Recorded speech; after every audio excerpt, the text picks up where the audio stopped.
Cammie, Orestes, and John Charles Carrots, written by Matteo Orlandi and narrated by Anuradha Chintalapudi. Chapter 1. The little Cammie lived in a wooden castle on the top of the town of Cosmopolis. She lived together with many animals, and she was very happy. She woke up in the morning with the crow of the rooster Revis. She ate the fresh eggs of the hen Clotilda. She spent the day with all the animals of the farm and took care of them. At the castle, every lunch was a feast. Often at the table, they talked about the daily activities, great changes, how to be happy, and time. The donkey John Charles always proposed to transform every room of the castle in a fun fair full of carrots. Clotilda insisted upon demolishing the uncomfortable wooden walls in order to have more space and give asylum to new hens in the area. Lewis instead preferred to imagine important defenses from the outside to defend his hens from the dangerous grouses of the wood. Cammie listened and laughed. She laughed as only a child can do, with all her heart and all her soul. Also the dachshund Orestes lived in the castle. He loved Cammie and the other animals, but he was a more independent spirit. He switched between the moments of fun and amusement in the farm and moments of solitude in the wood, in which he looked up to the sky, trying to find funny shapes in the clouds. He could get lost for hours and hours watching the sky. Cammie was the thing he cared the most in the world, and only with few animals he had created a beautiful friendship.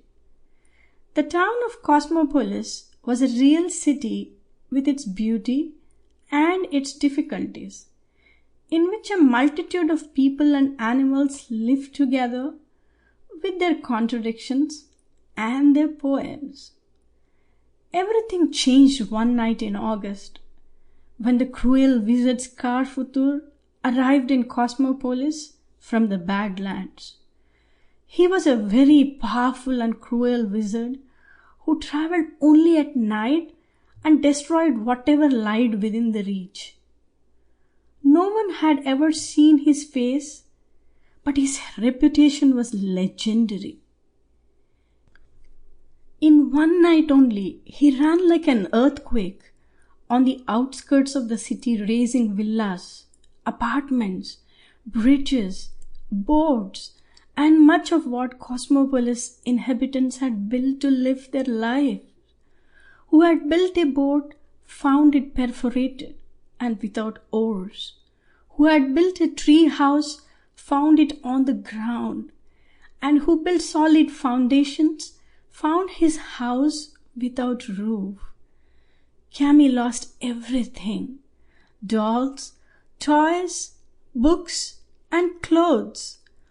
Clotilda lost her enclosure, and in the same way, the other animals saw everything around them destroyed in a flash. Once the work in the city ended, Scarfutur took the direction of the river and climbed the mountain up to the wooden castle. Sooner rather than later, he went twice through the castle from side to side. He put his powerful hands on the pillars and tore them off slowly, smiling and laughing to himself. Once the work ended, he congratulated himself for the destruction of Cosmopolis and escaped in a back cloud the fast-winged knights who defended the castle. The next morning, with the castle completely to pieces, all the animals gathered to watch the sight. They voted democratically what to do, and all decided to leave towards new directions. Many greeted each other with tears in their eyes. Cammie went to Sample complete. Ready to continue?